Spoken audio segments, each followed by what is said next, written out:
नमस्कार मंडळी, हा आहे आमचा जेजुरीचा सेकंड पार्ट. बरेच दिवस झाले कामाच्या गडबडीत जेजुरीचा सेकंड पार्ट टाकायलाच विसरलो होतो.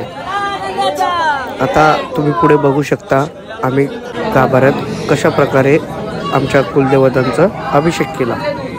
प्रथमतः आम्ही गाभाऱ्यातील लिंगाला पाण्याने आणि दुधाने अभिषेक केला. त्यानंतर आम्ही गाभाऱ्यातील लिंगाला छानपैकी असा भंडारा लावून घेतला.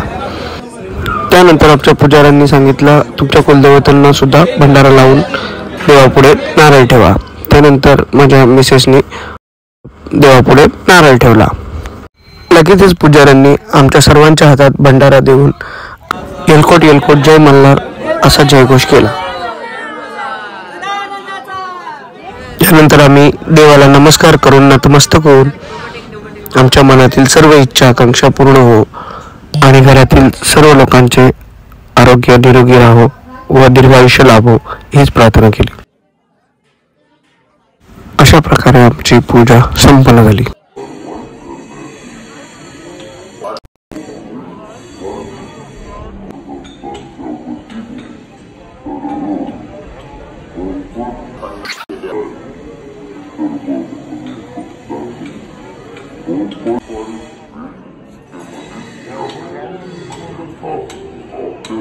Thank you.